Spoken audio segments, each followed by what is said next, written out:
Next बीमारी है equine स्ट्रोंगाइलोसिस। Okay, तो नेक्स्ट अपने पास इक्वाइन स्ट्रोंगाइलोसिस।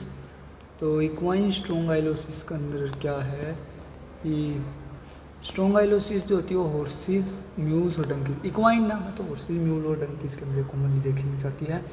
और ये जो है पैरासाइट कहाँ देखने मिलते हैं, मोस्टली सीकम और कोलन, लार्ज कोलन जो है और सीकम जो है इंटेस्टाइन का पार्ट है जो कोलन और सीकम उसके अंदर देखने को मिलती है। Okay, they do not have an intermediate host, इनके पास कोई इंटरमीडिएट होस्ट नहीं होता, बल्कि जो है इन्फेक्शन कैसे होता है डायरेक्ट इंजेक्शन से, यानी कि जब जो एनिमल है वो इसको इंजेस्ट कर लेता है, खा लेता है, तो उससे जो है ये बीमारी हो जाती है। यानी कि इन्फेक्टिव लार्वे जब एनिमल यानी कि होस्ट जब खा लेता है, यानी कोई भी हॉर्स, म्यूल, डंकी कोई भी खा लेता है तो उसके अंदर ये बीमारी हो जाती है।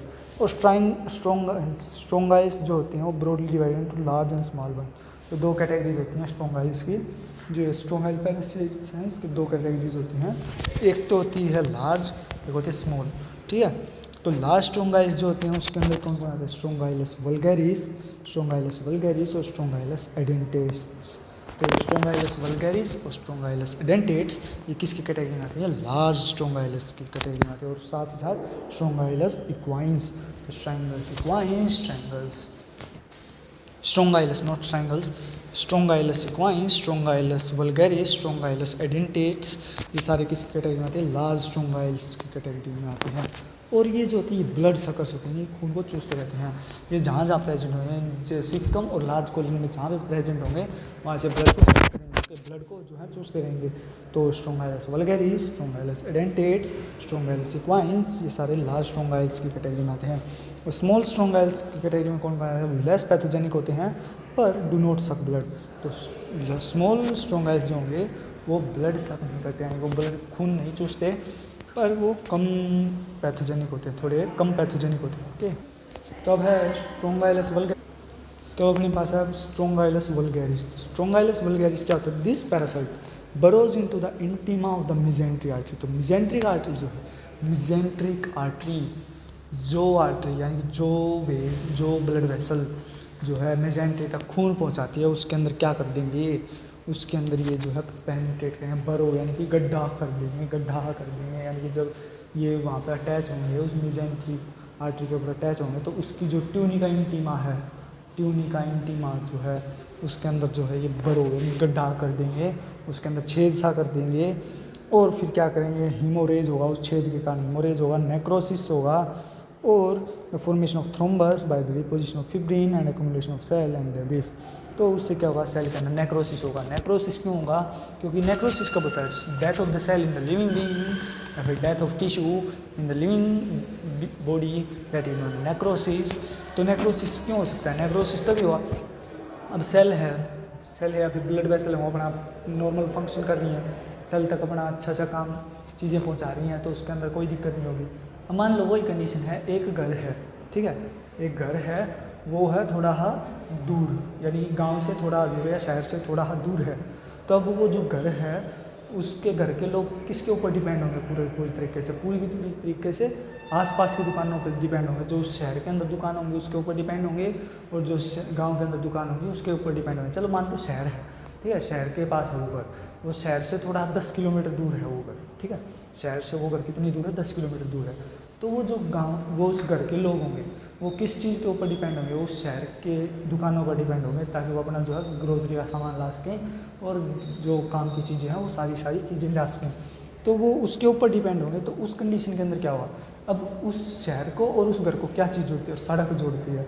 और अगर मान लो कभी कोई दिक्कत आ गई, भूकंप आ गया और खाई बन गई 10 किलोमीटर वो घर के बीच में और उस शहर के बीच में जो रास्ता कनेक्ट हो रहा था वो रास्ता टूट गया और वहाँ पर खाई बन गई, बहुत गहरी खाई बन गई। तो अब क्या घर के लोग जो हैं वो शहर तक नहीं पहुँच पाएंगे। अब घर के लोगों के पास जो खाली ज़मीन भी नहीं है कि वो कुछ बो के खा लें, तो पूरी तरीके से जो शहर के ऊपर डिपेंड थे। तो उसी तरह जो वो सेल है, वो सेल किसके ऊपर डिपेंड है, वो ब्लड वेसल्स के ऊपर डिपेंड है, ताकि जो है वो ब्लड को लेके आए और ब्लड जो है वो उन तक पहुँचे और उनकी न्यूट्रिशन को जो न्यूट्रिशन है वो उसकी न्यूट्रिशन की जो डिमांड है उसको पूरा कर सकें। लेकिन अब जो है ब्लड वेसल के अंदर ही क्या आ गया, थ्रोम्बाई बन गया, थ्रोम्बस बन गया, कोई अड़चन आ गई, या फिर उसके अंदर जो फिब्रिन है, जब ब्लड पैरासाइट जो है सक करेंगे तो वो वहाँ पे गड्ढा करेंगे, बरो करेंगे, तो उसको भरने के लिए उस गड्ढे को, यानी कि जो मेसेंट्रिक आर्टरी है उसके अंदर जो गड्ढे को भरने के लिए क्या करेगी अपनी जो बॉडी है वो वहाँ पे फिब्रिन भेजेगी, ताकि जो है वो गड्ढा भर सके और जो है मेसेंट्रिक आर्टरी नॉर्मल हो सके। लेकिन उस फिब्रिन के डिपोजिशन के कारण क्या हुआ, उस फिब्रिन के डिपोजिशन के कारण जो है वहाँ पे जो थ्रोम्बाई बन जाएगा, ओके, थ्रोम्बस बन जाएगा। थ्रोम्बस बन जाएगा तो क्या होगा, वहाँ पर जो है सेल के अंदर जो है सेल और डेब्रिस जो है वो अक्यूमुलेट होना शुरू हो जाएंगे, और उससे एक बड़ा थ्रोम्बाई बन जाएगा, और वो जो ब्लड वेसल है वो ब्लॉकेज हो जाएगी, तो वहाँ पे उस एरिया में क्या हो जाएगा, उस सेल का नेक्रोसिस हो जाएगा। तो वही है कि जो शहर था और वो घर था वो 10 किलोमीटर दूर थे, उनके बीच में 10 किलोमीटर की दूरी थी, और आया भूकंप, बन गई खाई, खाई बन गई तो घर का कनेक्शन जो शहर से टूट गया, और जो घर के लोग हैं वो भूखे मर गए।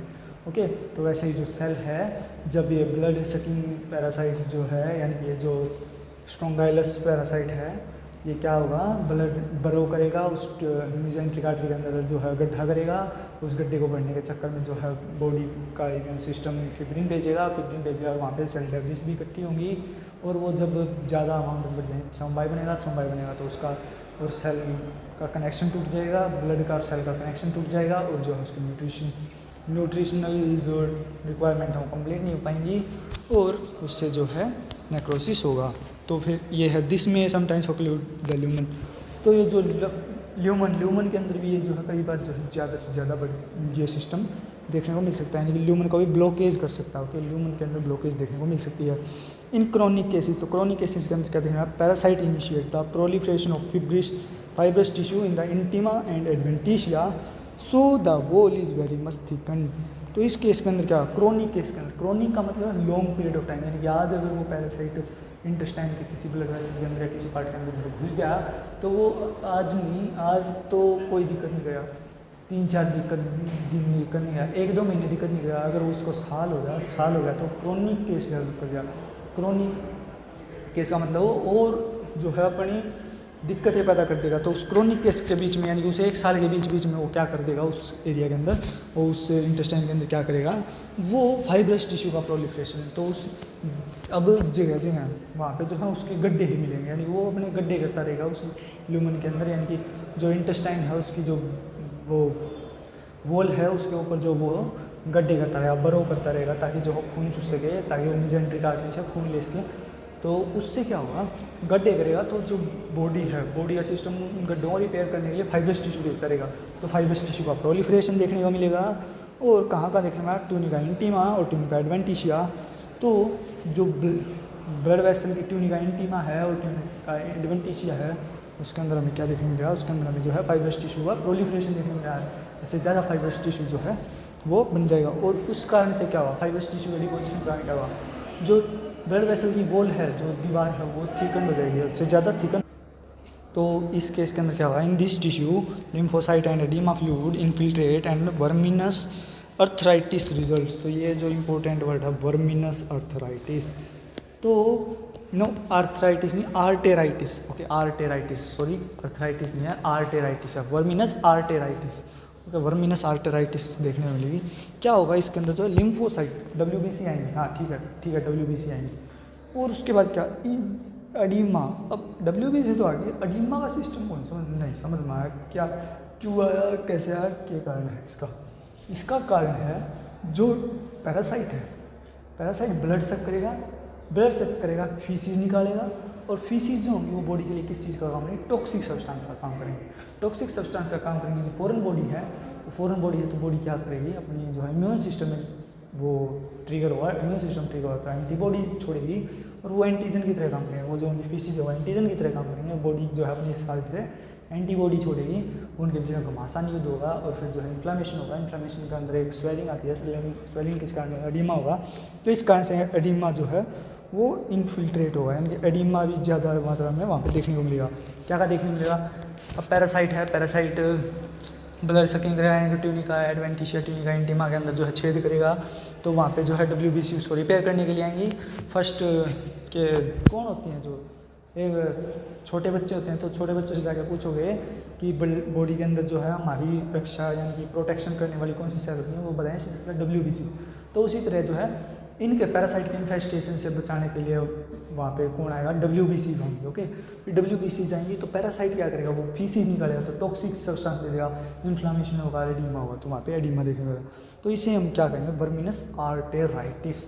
आर्टेराइटिस का मतलब मिजेंट्रिक आर्टरी और वर्मिनस का मतलब वोम से रिलेटेड है। तो verminous arteritis inflammation of artery due to worms या फिर स्ट्रोंगाइलस वल्गैरिस या स्ट्रोंगाइलस इक्विडे या फिर इक्वाइने। ओके, तो यही होते हैं, इसके अंदर ये देखने को मिलती है इक्वाइंस। ओके, स्ट्रोंगाइलस इक्वाइंस, तो ये चीज़ें देखने को मिलती है। फिर because of presence of blood की प्रेजेंस के कारण जो है loss of elastic tissue and degeneration and loss of tone of muscle fibres aneurysm develops. तो अब हाँ, आपने पढ़ा था ना कि एनीन्यूरिज्म क्या होता है, dilatation of the blood vessel and burst, last में क्या हो जाएंगे, ब्रस्ट होंगी। तो इस कंडीशन में क्या देखने को मिलेगा, इस कंडीशन के अंदर जो है अब pressure of blood due to pressure of blood. तो अब क्या होगा, ब्लड जो है वो प्रेशर बना शुरू किया, क्योंकि जो आर्टरी थी ट्यूनिका इंटीमा था, ट्यूनिका एडवेंटिशिया था, उसके अंदर जो है वोम्स ने यानी कि जो पैरासाइट्स था यानी ये जो स्ट्रोंगाइलस वल्गैरिस था, स्ट्रोंगाइलस इक्वाइंस था, इसने क्या कर दिया, बरो कर दिया, यानी छेद कर दिया। छेद कर दिया तो वहाँ से क्या निकला, आर्टरी है तो निकलेगा, छेद होगा तो वहाँ से क्या निकलेगा, नॉर्मल सी बात है, खून निकलेगा। अगर मान लो कि गुब्बारा है, गुब्बारा के अंदर तुमने पानी भर दिया और उस गुब्बारे के अंदर तुमने छेद कर दिया तो वहाँ से खून तो निकलेगा नहीं, सिर्फ जो चीज़ उसके अंदर भरी पड़ी है वो ही निकलेगा, तो गुब्बारे के अंदर से क्या निकलेगा, पानी निकलेगा। तो वैसे आर्टरी के अंदर क्या फ्लो कर रहा है, खून फ्लो कर रहा है, तो जब उनके अंदर छेद हुआ तो क्या निकलेगा, खून निकलेगा। तो अब आर्टरी क्या करती है, हार्ट से जो है, हार्ट जो है जब पंपिंग करता है तो बहुत प्रेशर के साथ करता है, क्योंकि हार्ट को जो है पैर से लेकर सिर तक खून पहुंचाना होता है, तो आर्टरीज के अंदर जो है प्रेशर उससे ज़्यादा होता है। तो जब उसके अंदर जब वो जो स्ट्रोंगाइलस वल्गैरिस या स्ट्रोंगाइलस इक्वाइंस जब उस आर्टरी के अंदर छेद करते हैं तो एकदम खून का प्रेशर बाहर निकल जाता है, क्योंकि आर्टरीज के अंदर छेद करने से जो है खून का प्रेशर बाहर निकल जाता है। उस प्रेशर के कारण क्या होता है, इलास्टिक टिश्यू का लॉस हो जाता है, यानी कि जो आर्टरी के अंदर या फिर साइड में जो इलास्टिक टिश्यू है उसका लॉस होगा एंड डीजनरेशन, और उसके अंदर जो है टिश्यू का डीजनरेशन होना शुरू हो जाएगा and loss of tone of muscle fibres. और जो आर्टरीज़ की मसल फाइबर्स हैं या फिर आर्टरीज़ के चारों तरफ जो भी उनको प्रोटेक्शन करने वाली मसल फाइबर हैं उनकी टोन लॉस हो जाएगी। टोन का मतलब यानी कि उनकी एक इंटीग्रिटी यानी कि ताकि वो है आर्टरी को बचा के रखें, आर्टरी को ऊपर ज़्यादा प्रेशर ना दें, तो टोन उसकी टोन जो है वह लॉस हो जाएगी, लॉस्ट हो जाएगी, यानी कि टोन खत्म हो जाएगी। ठीक है, तो फिर इससे क्या होगा, आर्टरी के अंदर क्या होगा, एनीन्यूरिज्म डेवलप्स। तो एनीन्यूरिज्म की कंडीशन पैदा होगी, यानी कि एक छोटा सा जो है साइड में गुब्बारा सा दिखाई देगा। ओके, या फिर उसका डायलिटेशन हो जाएगा, आर्टरी का डायलिटेशन हो जाएगा। ठीक है, फिर उससे क्या होगा, वो लास्ट में क्या हो सकता है, उसके अंदर जो खतरा बना रहेगा कि वो एनीन्यूरिज्म जो फूट जाए और ब्लड बाहर निकले। तो this is more common in the anterior mesenteric artery. तो ये जो कंडीशन है ये कहाँ पर कॉमनली देखने मिलती है, एंटीरियर मिजेंट्रिक आर्टरी के अंदर देखने मिलती है। इनकी जो स्ट्रोंगाइलस वल्गैरिस है, स्ट्रोंगाइलस इक्वाइंस है, या फिर जो भी स्ट्रोंगाइलस एडेंटेट्स है, ये कहाँ कौन सी artery, anterior mesenteric artery. Anterior mesenteric artery के अंदर जो है ये कंडीशन देखने को ज़्यादा मिलती है। एनीन्यूरिज्म की कंडीशन कहाँ देखने मिलती है ज़्यादातर, एंटीरियर मिजेंट्रिक आर्टरी, एंटीरियर यानी अंदर की तरफ वाली एंटीरियर मिजेंट्रिक आर्टरी। ठीक है, तो thrombosis and aneurysm can also be met with the aorta, renal arteries, coeliac arteries and its branches. तो थ्रोम्बोसिस भी देखने में आया, थ्रोम्बस फॉर्मेशन भी देखने में आया, फ्लोटिंग टाइप का भी देखने मिलेगा, और एनीन्यूरिज्म भी देखने में आया, डायलिटेशन ऑफ ब्लड वेसल्स भी देखने मिलेगी। इनके अंदर भी ओर्टा के अंदर भी थ्रोम्बोसिस देखने को मिल सकता है, ओर्टा के अंदर भी हमें एनीन्यूरिज्म देखने को मिल सकता है।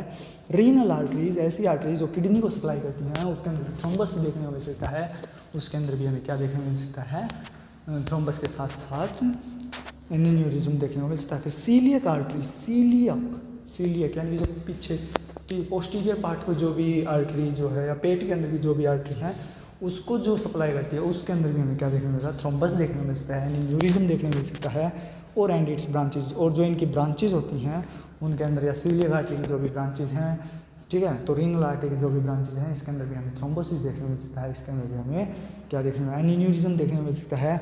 अप टू 50 पैरासाइट्स में भी found in the each lesion. तो हर एक लीजन के अंदर कम से कम 50 पैरासाइट तो देखने को मिल ही सकते हैं। ठीक है, तो देख लो अब इनकी क्या भरमार होगी।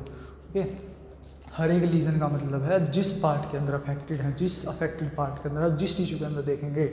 अगर मान लो एक टिश्यू दूसरे टिश्यू एक अफेक्टेड टिश्यू दूसरे अफेक्टेड टिश्यू से सिर्फ 0.5 सेंटीमीटर दूर है, तो उस पहले वाले के अंदर भी 50 पैरासाइट मिलेंगे, दूसरे वाले के अंदर भी 50 पैरासाइट मिलेंगे। तो इस तरह के हर एक लीजन के अंदर जो है हमें 50 पैरासाइट देखने को मिलेंगे। 50 स्ट्रोंगाइलस इक्वाइन्स भी देखने को मिलते हैं, 50 स्ट्रोंगाइलस इडेंटेट्स भी देखने को मिल सकते हैं, 50 स्ट्रोंगाइलस वल्गैरिस भी देखने को मिल सकते हैं। तो लार्वा रेजिडे, जो लार्वा होता है वो कहाँ रिसाइड करता है, कहाँ मिलता है वो, in this situation for several months up to 6 to 7 then drift along the blood flow. तो जहाँ पर मान लो ये स्ट्रोंगाइलस इक्वाइन्स है, स्ट्रोंगाइलस एडेंटेट्स है, स्ट्रोंगाइलस वल्गैरिस है, इन्होंने जो है अपनी जो डिग्निटी है उसको मेंटेन करने के लिए वहाँ पे अपने बच्चे दे दिए। तो इनका जो लार्वा होगा वो 6 से 7 महीने तक एक ही जगह पड़ा रहेगा, वो एक ही जगह पर प्रेजेंट होगा। फिर जब वो 6 से 7 महीने की उम्र हो जाएगी इसकी, तो जब ये बड़ा हो जाएगा तो ये ब्लड फ्लो के थ्रू जो है अलग अलग पार्ट्स के अंदर चला जाएगा। ठीक है, reach the intestine wall from nodules and then the burrow through the lumen of caecum and colon where they settle and become sexually mature. तो इस कंडीशन में क्या ब्लड फ्लो के थ्रू, मान लो अगर ये लीवर के अंदर था, ठीक है, स्ट्रोंगाइलस इक्वाइन्स जो है, स्ट्रोंगाइलस एडेंटेट्स है, स्ट्रोंगाइलस वल्गैरिस है, सपोज करो कि लीवर के अंदर था, लीवर के अंदर इसने अपने बच्चे दे दिए। ठीक है, बच्चे दे दिए, अब वो बच्चे हैं आज लार्वा स्टेज के अंदर हैं।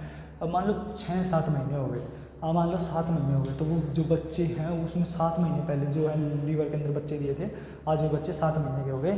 तो वो क्या करेंगे, वो ब्लड फ्लो के थ्रू होते होते वो लीवर से कहाँ पहुँच जाएंगे, लीवर से इंटेस्टाइन के अंदर पहुँच जाएंगे, और इंटेस्टाइन की वॉल पे जाकर क्या करेंगे, वो ही सेम काम जो एंटीरियर मेसेंट्रिक आर्टरी है उसके ऊपर जाकर के चिपक जाएंगे, और वहाँ से जो है ट्यूनिका इंटीमा और ट्यूनिका एडवेंटिशिया के अंदर जो बरो करके यानी कि जो है छेद करके वहाँ से ब्लड को सक करना शुरू कर देंगे। और कई बार क्या करेंगे, जब उनका नंबर बढ़ जाए तो वो इंटेस्टाइनल ल्यूमन को क्या कर देंगे, ब्लॉक कर देंगे। ओके, तो और इंटेस्टाइन का भी कौन सा पार्ट, सीकम और कोलन पार्ट के अंदर, सीकम और लार्ज कोलन वाले पार्ट के अंदर जो है वहाँ पे जो है वो सेटल डाउन हो जाएंगे, वहीं पे जाके सेटल हो जाएंगे। सेटल होने के बाद क्या करेंगे, सेक्सुअल मैच्योर हो जाएंगे, वहीं पे जाके सेक्सुअली मैच्योर होंगे। ठीक है, तो इसके बाद है स्ट्रोंगाइलस एडेंटेट्स। तो अब स्ट्रोंगाइलस एडेंटेट्स की बात करें तो क्या होगा, जो वाला इससे ऊपर वाला था स्ट्रोंगाइलस वल्गैरिस, तो ये सारी चीज़ें पहली वाली थी स्ट्रोंगाइलस वल्गैरिस की, ना कि स्ट्रोंगाइलस एडेंटेट्स और स्ट्रोंगाइलस इक्वाइन्स की। तो अब है स्ट्रोंगाइलस, ये सारी जो चीज़ें थी वो स्ट्रोंगाइलस वल्गैरिस के अंदर देखने मिल रही थी। अब है स्ट्रोंगाइलस एडेंटेट्स। स्ट्रोंगाइलस एडेंटेट्स के अंदर क्या होगा, स्ट्रोंगाइलस एडेंटेट्स जो होगा इन्फेक्टिव लार्वे बरो through the wall of the large intestine and reach the sub peritoneal tissue along the vessels. Okay, तो स्ट्रोंगाइलस एडेंटेट्स के अंदर क्या देखने मिला, स्ट्रोंगाइलस एडेंटेट्स के जो इन्फेक्टिव लार्वे होते हैं, यानी कि जो लार्वा स्टेज होती है इसकी इन्फेक्टिव स्टेज होती है, तो ये जो इसके लार्वे होते हैं स्ट्रोंगाइलस एडेंटेट्स के जो लार्वे होते हैं वो लार्ज इंटेस्टाइन, जो स्मॉल इंटेस्टाइन के बाद नेक्स्ट पार्ट आता है लार्ज इंटेस्टाइन, उसकी वॉल यानी कि उसके जो दीवार होती है उसके अंदर छेद कर देंगे। ठीक है, उसके अंदर छेद करेंगे यानी बरो करेंगे, उसके अंदर बरो करेंगे, छेद करेंगे। बरो का मतलब बिल होता है। ठीक है, तो जिसके अंदर चूहा रहता है यानी कि रैट का बरो, हेयर ब्रो, हेयर बीड वाला बरो। ठीक है, हेयर का मतलब क्या है, खरगोश या फिर रैबिट, वो क्या करते हैं, वो ज़मीन के अंदर अपने बिल बनाते हैं, वो क्या करते हैं, बरोइंग, बरोइंग। ठीक है, तो रैट्स क्या करते हैं, बरोइंग। स्नेक्स क्या करते हैं, कुछ नहीं करते, वो इनके बिल में जाते हैं, वहाँ पे रहना शुरू कर देते हैं। ठीक है, स्नेक्स के पास ना तो हाथ होते ना पैर होते, तो वो कैसे बरो करेंगे, वो कैसे अपना बिल बनाए, तो वो इनके बिलों में जाके रहते हैं। ठीक है, तो रैबिट बिल बरो बनाता है, रैट्स बरो बनाते हैं। तो ऐसे ऐसे जो है बरो सेम टू सेम वैसे ये क्या कहते हैं, स्ट्रोंगाइलस एडेंटेट्स, स्ट्रोंगाइलस वल्गैरिस, स्ट्रोंगाइलस इक्वाइन्स जो होते हैं बरोइंग करते हैं। ठीक है, तो वैसे ये भी छेद करते हैं, क्योंकि इनके पास जो है कुछ ना कुछ तो होगा छेद करने के लिए, हुक्स होंगे या फिर सकर्स होंगे, तो वहाँ से ये छेद करते हैं। इनके दांत होंगे छोटे छोटे, तो उनसे जो है छेद करते हैं, बरो करते हैं, उनके अंदर छेद करते हैं। तो लार्ज इंटेस्टाइन के अंदर छेद करेंगे और कहाँ पर पहुँच जाएंगे, सब पेरिटोनियल टिश्यू। सब पेरिटोनियल का मतलब क्या है, पेरिटोनियम का मतलब क्या है, पेरिटोनियम ऐसा पाउच जिसके अंदर के सारे ऑर्गन प्रेजेंट हैं, पेट के अंदर होता है पेरिटोनियम। तो सब पेरिटोनियल, तो पेरिटोनियम के नीचे जो लेयर है, अंदर इनर मोस्ट जो लेयर है समझो, क्योंकि इंटेस्टाइन से निकलती है वो कहाँ पहुँचेंगे, वो पेरिटोनियल कैविटी के अंदर पहुँचेंगे। तो सब पेरिटोनियम के अंदर जो है वो वेसल्स के थ्रू जो है वहाँ पे पहुँच जाएंगे, और फिर क्या करें, here they inside the formation of nodules into which bleeding में अकर समटाइम्स। तो वहाँ पे क्या करेंगे, ये जो हम नोड्यूल्स बनाएंगे और उस नोड्यूल्स के अंदर अब वेसल्स के थ्रू गए हैं तो नोड्यूल्स बनाए, तो वेसल के अंदर क्या फ्लो कर रहा है, ब्लड फ्लो कर रहा है। तो नोड्यूल्स बनाएंगे तो वहाँ पे क्या देखने मिल सकती है, ब्लीडिंग। तो सब पेरिटोनियल पार्ट के अंदर में क्या देखने वाली, ब्लीडिंग। तो ये कौन है, स्ट्रोंगाइलस एडेंटेट्स। स्ट्रोंगाइलस एडेंटेट्स जो है लार्ज इंटेस्टाइन के अंदर, लार्ज इंटेस्टाइन की वॉल जो है उसके अंदर ब्रोइंग करेंगे, उसके अंदर छेद करेंगे और कहाँ पहुँच जाएंगे, सब पेरिटोनियल स्पेस के अंदर पहुँच जाएंगे। और सब पेरिटोनियल स्पेस के अंदर पहुँचने के बाद क्या करेंगे, वहाँ पे छेद करना, वो नोड्यूल्स बनाना शुरू कर देंगे और नोड्यूल्स के अंदर कई बार ब्लीडिंग भी देखने को मिल सकती है, ठीक है। द पैरासाइट में develop in these nodules for 3 months. तो जो है ये पैरासाइट इन नोड्यूल्स के अंदर 3 महीने तक इनको डेवलप कर सकते हैं। ये है वो देख 7 महीने थे ना, वो 7 महीने तो थे किसके, स्ट्रोंगाइलस वल्गैरिस के। अब है स्ट्रोंगाइलस एडेंटेट्स, तो ये लार्वल स्टेज है इनकी, अभी ये छोटे बच्चे हैं। तो छोटे बच्चे हैं तो 3 महीने तक नोड्यूल्स बनाते रह सकते हैं। और स्ट्रोंगाइलस एडेंटेट्स है तो सब पेरिटोनियल कैविटी के अंदर या सब पेरिटोनियल स्पेस के अंदर ये जो है 3 महीने तक जो है नोड्यूल्स बनाते रहेंगे और ब्लीडिंग होती रहेगी। दी लीजन्स में कोज कोलिक एंड अनीमिया। अब ब्लीडिंग होगी यानी ब्लड वेसल्स के अंदर अगर ब्लड जो है फ्लो कर रहा है तो है ठीक, तो कोई दिक्कत नहीं है। नॉर्मल एनिमल है, हेल्दी एनिमल है, उसकी तो ब्लड वेसल्स के अंदर ब्लड फ्लो कर रहा है कि जो चीज़ जिस रास्ते से उसको आना चाहिए वो वहीं से जा रहा है, तो उसकी कोई दिक्कत नहीं है। लेकिन अब ये स्ट्रोंगाइलस एडेंटेट्स है, वो इन्फेक्टेड एनिमल के अंदर क्या करता है, उस वेसल को रप्चर कर देता है। ओके, उस वेसल को रप्चर कर देता है, वहाँ से ब्लीडिंग होगी। अब वो जो है खून वो वेसल से बाहर निकल रहा है, यानी वो ऐसी जगह पूछ रहा है जहाँ उसको नहीं होना चाहिए, तो उससे क्या होगा, अंदर ही अंदर जो है खून की कमी होगी, तो अनीमिया होगा। अनीमिया के साथ साथ उसके अंदर क्या देगा, कोलिक। अब कोलिक क्या होता है, हॉर्सेस के अंदर जो है कोलिक इंटेस्टाइन के अंदर, अब हॉर्सेस के जो एब्डोमेन है उसके अंदर पेन होने की प्रोसेस क्या कहते हैं, कोलिक कहते हैं। उसकी जो कंडीशन होती है उसको कोलिक कहते हैं। अब स्ट्रोंगाइलस एडेंटेट्स केस में क्या होगा, लार्ज इंटेस्टाइन के अंदर जो है छेद करने के बाद जो है एब्डोमिनल पेन होगा, तो उस कंडीशन में हम देखने वक्त हॉर्सेस के अंदर क्या देखने होगा, कोलिक देखने को मिलेगा। Okay, bleeding. अब समझो कि एक रास्ता है, एक हाईवे है, वो है 10 फीट चौड़ा, ठीक है, तो उसमें से सिर्फ एक गाड़ी निकल सकती है 10 फीट चौड़े में से, ठीक है। लेकिन अब उसी हाईवे में से अगर वो गाड़ी निकल करके और किसी हाईवे के ऊपर चली जाए जहाँ वो उसको जाना चाहिए, क्या वो सही रहेगी? यानी कि वो 10 फीट से 2 फीट वाले चौड़े रास्ते पे चली जाए, तो क्या वो गाड़ी के लिए ऑप्टिमम रास्ता है? नहीं है। हाँ, अगर वो गाड़ी छोटी वाटी गाड़ी हुई तो है, लेकिन अगर पूरी बड़ी गाड़ी हुई जो फुल एसयूवी साइज़ की है उसके लिए 2 फीट का रास्ता कोई फ़ायदेमंद नहीं है, तो जीरो है, ठीक है, नलीफाई है। तो उसी तरह जो ब्लड है वो अगर अपने रास्ते से डेविएट होकर दूसरे रास्ते पे चला जाए तो वहाँ पर उस ब्लड का कोई मायने नहीं रहता, तो उसके कारण जो अनीमिया होता है, ठीक है। तो later the larva reach the wall of the large intestine, तो बाद में घूम फिर के लार्वा कहाँ पहुँच जाएगा, लार्ज इंटेस्टाइन की वॉल पे पहुँच जाएगा। ओके, फिर वहाँ पे क्या करा, moving between the 2 layers of the peritoneum and these nodules are again formed in which they develop some more time, okay, they develop for some more time। तो लार्ज इंटेस्टाइन की वॉल के अंदर पहुँचने के बाद जो है क्या करेगा, ये पेरिटोनियम और नोड्यूल्स, पेरिटोनियम और लार्ज इंटेस्टाइन की, अब वो देख शुरुआत में था ये जो है स्ट्रोंगाइलस एडेंटेट्स था, लार्ज इंटेस्टाइन के अंदर था, ठीक है, लार्ज इंटेस्टाइन के अंदर था, वहाँ से ये बरो करता करता कहानी पहुँच गए पेरिटोनियम, सब पेरिटोनियल पार्ट के अंदर पहुँच गया। तो अब ये घूम फिर के वहाँ पे बाहर, अब ये पहुँच गया लार्ज इंटेस्टाइन के पास। लार्ज इंटेस्टाइन के कौन से पार्ट के पास, बाहरी पार्ट के पास, आउटर पार्ट के पास, इनर पार्ट से लेके आउटर पार्ट के पास पहुँच जाएगा। तो ये सब पेरिटोनियल स्पेस और जो आउटर वॉल है उस इंटेस्टाइन की, लार्ज इंटेस्टाइन की, उसके बीच में ये फ्लो करता रहेगा। ओके, वहाँ पे नोड्यूल्स बनाएगा। Okay, then enter the lumen of the large intestine, और फिर बाद में जाकर के नोड्यूल्स बनाने के बाद, यानी कि अंदर से बाहर आया फिर बाहर से अंदर चला जाएगा, और फिर जाकर के वहाँ पे जो है लार्ज इंटेस्टाइन के ल्यूमेन के अंदर जो है एंट्री कर जाएगा। ओके, समझ में आया? यानी कि जो है ये स्ट्रोंगाइलस एडेंटेट्स है, लार्ज इंटेस्टाइन की जो इनर लेयर है, इनर वॉल की इनर पार्ट है। अब मान लो एक कमरा है, कमरे के अंदर है, ठीक है, ये मान लो तुम रात को सो रहे थे, ठीक है, और तुम सुबह उठ के देखा तो तुम दूसरे कमरे में थे। अब तुम्हारे लिए तो तुम बाहर से अंदर नहीं आए, तुम थे तुम उठे हो तो अंदर ही उठे हो, ठीक है। तुम क्या कोशिश करोगे कि गेट ढूंढोगे, गेट कहाँ पे है, तो गेट ढूंढने के बाद क्या करोगे, बाहर जाओगे। फिर बाहर जाके क्या करोगे कि भाई हाँ मैं तो मेरा तकिया वापस से भूल गया ना, फ़ोन वापस से भूल गया, तो फ़ोन लेने के लिए क्या करोगे, वापस अंदर जाओगे। तो उसी तरह जो स्ट्रॉन्ग आइलेस सेडेंटेट्स है ये ल्यूमन के अंदर होता है, यानी ये शुरुआत में कहाँ पे होता है, इंटेस्टाइन के ल्यूमन के अंदर होता है।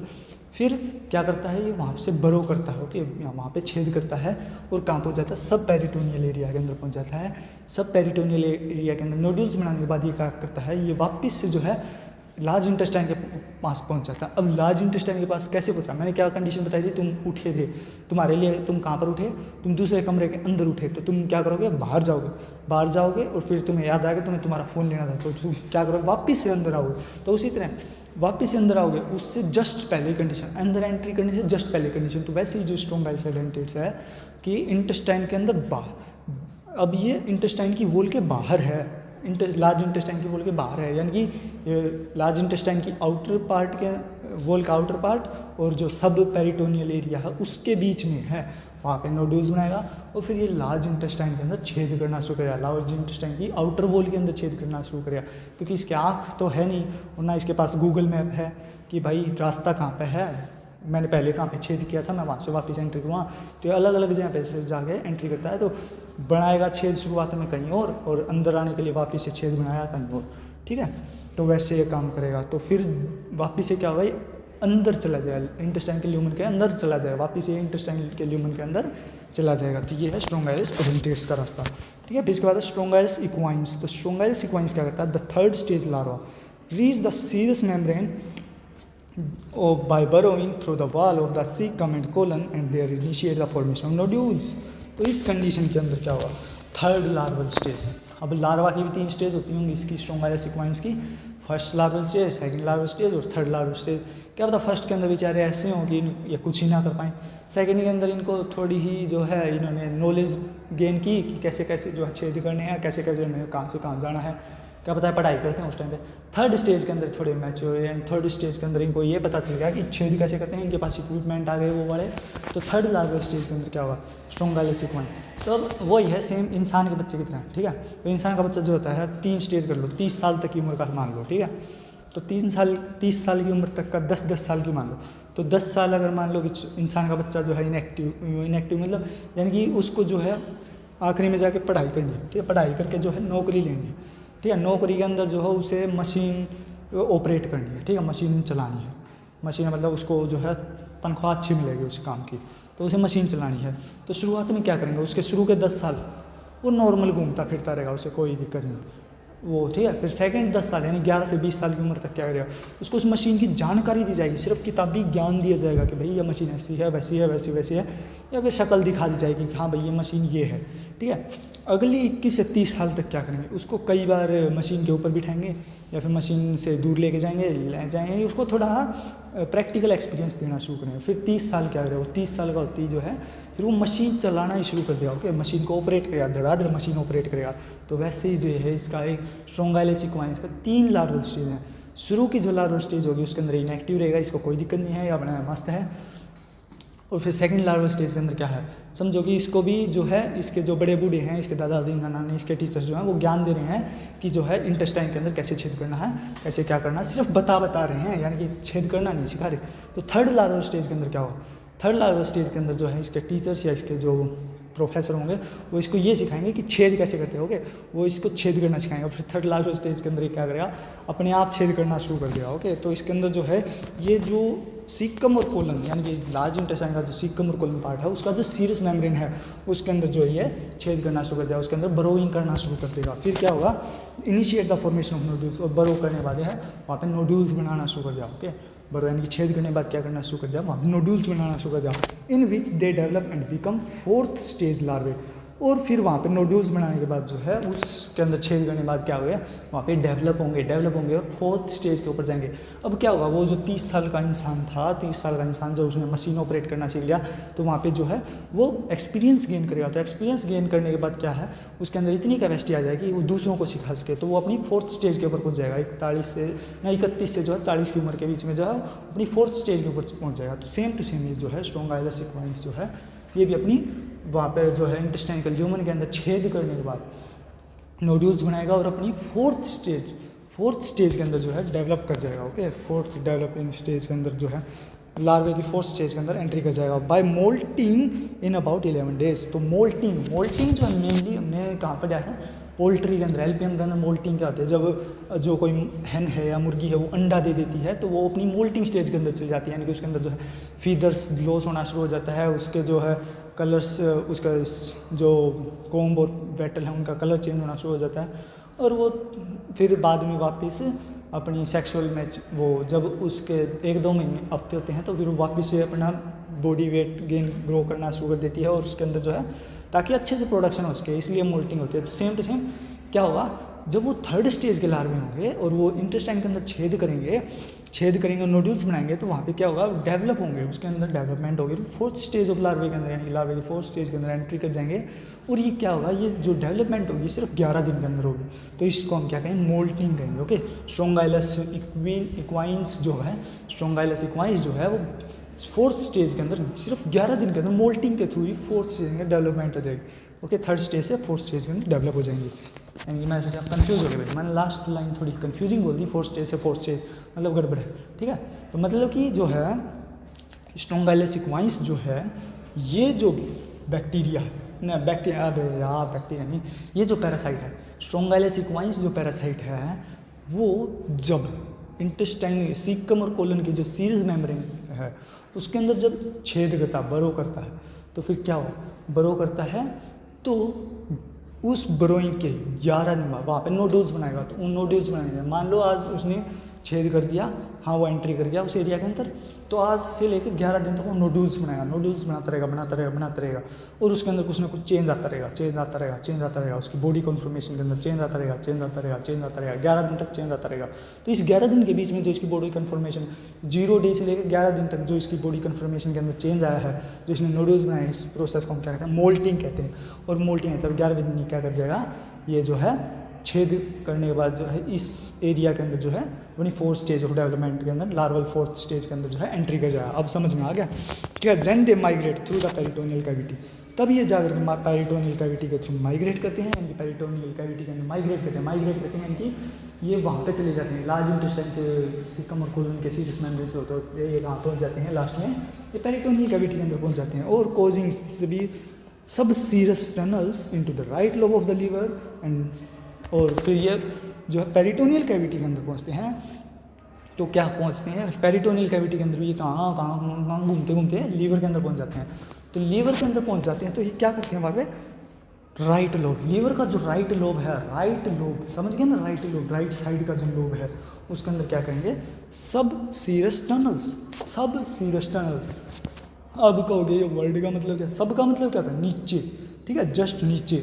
सीरस का मतलब जहाँ से कुछ ना कुछ सीक्रेट होता रहे, तो सीरस मेम्ब्रेन। टनल्स का मतलब क्या था है, कोई ना कोई सुरंग, ठीक है, सुरंग होता है। टनल्स का मतलब क्या था, सुरंग, कोई सुरंग, जैसे पहाड़ों के नीचे, पहाड़ों से एक रास्ता है, मान लो कि बीच में पहाड़ है, तो पहाड़ को तोड़ने की बजाय क्या किया जाता है, उसके बीच में से क्या बनाया, टनल बना दी जाती है, तो सुरंग सी बना दी जाती है। ओके, तो वो सेम टू सेम ये क्या करते हैं, सब सीरस टनल्स बनाते हैं।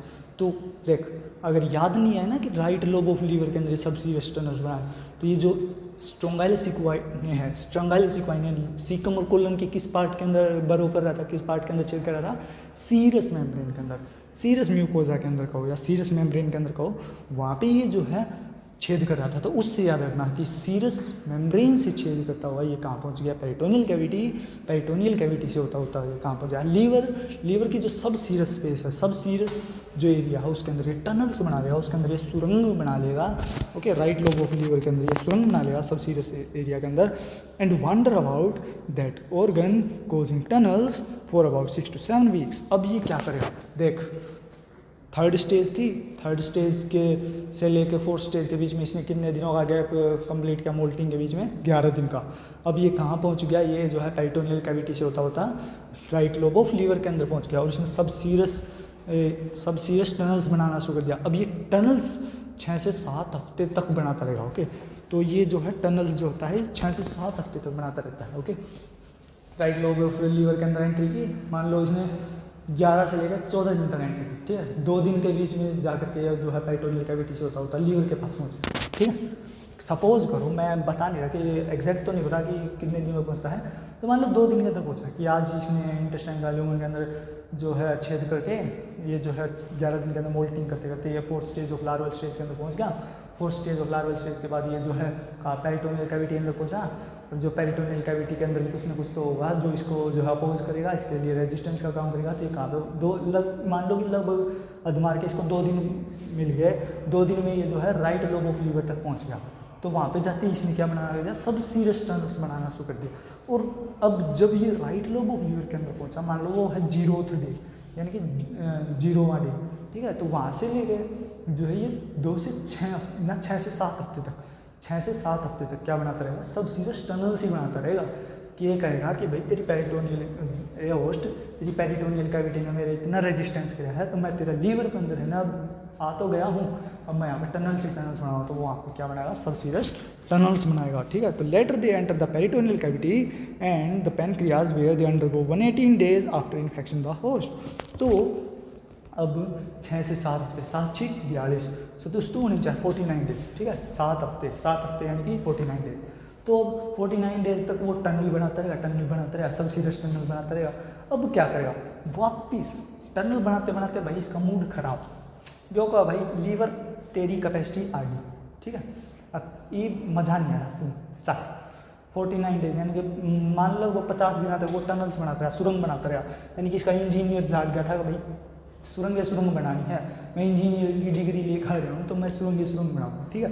तो वो सुरंग बनाकर दुखी हो गया, ठीक है। तो 50 दिन तक वो सुरंग बनाकर दुखी हो गया। तो ये उसका आया पेरिटोनियम में वापस चलना, ये वो पेरिटोनियम वापस जाकर ने वो पैनक्रियाज तक जाओ, तो वो उनका नया ऑर्गन ढूंढा, लीवर में मजा नहीं आया, लीवर में मन भर गया। तो ये वो किसने ढूंढा, वो दूसरे ऑर्गन ने ढूंढा। ये दूसरा ऑर्गन कौन सा लपेटना मांगा, पैनक्रियाज। तो पैनक्रियाज के पास जाओ और पैनक्रियाज तक जो है वो 118 दिन तक इन्फेक्शन करता रहा, वो टनल्स नहीं बना हुआ, वो सिर्फ इन्फेक्शन करता रहा। वो पैनक्रियाज में जाके जो है होस्ट की पैनक्रियाज के अंदर जाके ना जो है 118 दिन तक जो है कि इन्फेक्शन कोज करता रहा। 118 दिन में मान लो समझ लो 120 दिन है, तो 120 दिन 7 14 6 118 7 7 8 10 11 4 7 6 42 7 7 6 42 यानी कि 16 हफ्ते, 16.5 हफ्ते 17 हफ्ते, समझ लो 17 हफ्ते 17 वीक्स तक यानी कि 17 वीक्स तक ये जो है पैनक्रियाज के अंदर इन्फेक्शन कोज करता रहा, ठीक है। तो ये समझ में आया, स्ट्रोंगाइलस इक्वाइंस का कीड़ा समझ में आया। मतलब कि मान लो आज वो पैदा हुआ, ठीक है, आज से लेकर कुछ दिन आते ही अपनी फर्स्ट लार्वल स्टेज के अंदर है, यानी कि मौज मस्ती कर रहा है, अपने खिलौना तो खेल रहा है, कोई दिक्कत नहीं, ना तो पोस्ट के अंदर दिक्कत कर रहा, ना इसमें किसी और तो दिक्कत। फिर जो ही अपनी सेकंड लार्वल स्टेज के अंदर एंट्री करा, तो इसके जो टीचर्स हैं, इसके पेरेंट्स हैं और इसके दादा दादी हैं, वो इसने सिखाऊंगा है भाई तो नहीं बड़ा होकर नहीं योग करना है, तो वो इसने पूरा ज्ञान देना ऐसी चीज़ें। फिर वो क्या होगा, ये अपनी थर्ड लार्वल स्टेज के अंदर एंट्री करेगा, ठीक है। तो स्ट्रोंगाइलस इक्वाइन जो है वो अपनी थर्ड लार्वल स्टेज के अंदर एंट्री करेगा। तो थर्ड लार्वल स्टेज के अंदर जो ही पूछेगा तो अपने जो है टीचर्स का ज्ञान, अपने पेरेंट्स का या अपने दादा दादी जो इसकी बात बताई थी सेकंड लार्वल स्टेज के अंदर, वो क्या करेगा, वो इसने इम्प्लीमेंट करना शुरू करेगा। वो फिर क्या करेगा, वो जो है कोलन यानी सिक्कम और कोलन की जो है सीरस मेम्ब्रेन के ऊपर जाके जो है बरो करना शुरू करा, छेद करना शुरू करेगा वो, क्योंकि इनके दादा दादी इसके टीचर्स ने इसके मम्मी पापा ने जो कहानी बताई थी भाई ऐसे ऐसे करना आया करे, वो करना आया करे, जो इस तरह अपनी लाइफ चल जाया करे, यो है मम्मी भी यो करे है, वो करे है, वो अपना एक्सपीरियंस बताना। तो यो भी जो है थर्ड लार्वा स्टेज के अंदर क्या करेगा, जो सीकम और कोलन की जो सीरस मेम्ब्रेन है उसके अंदर जाकर छेद करना शुरू कर देगा। और वहाँ से लेकर ये अगले 11 दिन तक इसकी जो बॉडी है उसकी कॉन्फर्मेशन के अंदर चेंज होगा। तो उसने पर क्या मोल्टिंग की प्रोसेस कहवाएंगे, मोल्टिंग प्रोसेस यानी कि 11 दिन तक इसके अंदर मोल्टिंग प्रोसेस होती रहेगी। और उसका थ्रू क्या होगा, हाँ इन 11 दिन के अंदर मोल्टिंग का साथ साथ जो है नोड्यूल्स बनाता रहेगा और साथ साथ ही इसमें एक्सपीरियंस मिलता रहेगा। ये अपनी फोर्थ लार्वल स्टेज के अंदर जो एंट्री कर जाएगा और 11 दिन के बाद फोर्थ लार्वल स्टेज के अंदर एंट्री करने के बाद ये क्या करेगा, पेरिटोनियल कैविटी के अंदर पहुँच जाएगा। पेरिटोनियल कैविटी से घूमता ये कहाँ पर पहुँच जाएगा, क्योंकि इसने एक बार दुनिया देखी नहीं थी, तो इसके सामने बहुत सारी दिक्कत आएंगी। पेरिटोनियल के अंदर भी तो कुछ ना कुछ चीज़ होगी जो इसने कि स्ट्रोंगाइलस इक्वाइंस जो ये पैरासाइट है ये कैसे इसकी होती है, शुरुआती मैंने बताया था ना कि first larval stage, second larval stage, third larval stage, fourth larval stage, फिर अडल्ट। तो क्या था ये फर्स्ट लार्वल स्टेज, यानी कि छोटा बच्चा है, यानी कि ये कोई इन्फेक्शन नहीं कर सकता, नॉर्मली खाता है पीता है जिंदा रहता है, ठीक है। सेकंड लार्वल स्टेज ये अपने स्टडी करता है, ठीक है, पढ़ता है उसके बारे में कि कहाँ पे क्या करना है, कैसे क्या करना है, यानी कि ये अभी प्रैक्टिकल लाइफ में नहीं आया, सिर्फ नॉर्मली जो है वैसे ही है जैसा ये है, ठीक है। ये इनएक्टिव फॉर्म में रहेगा। और फिर ये है टाइप थर्ड में आ गया। टाइप थर्ड में आते ये कहाँ पहुँच जाते हैं, लार्ज इंटेस्टाइन की सीकम और लार्ज सीकम और कोलन के अंदर क्या हुआ, सीकम और कोलन की जो सीरस मेम्ब्रेन है उसके ऊपर जाकर के अटैच हो जाता है और वहाँ पे क्या कर देता है, ये डिगिंग करना शुरू कर देता है, यानी कि जो है छेद करना शुरू कर देता है, बरोइंग करना शुरू कर देता है।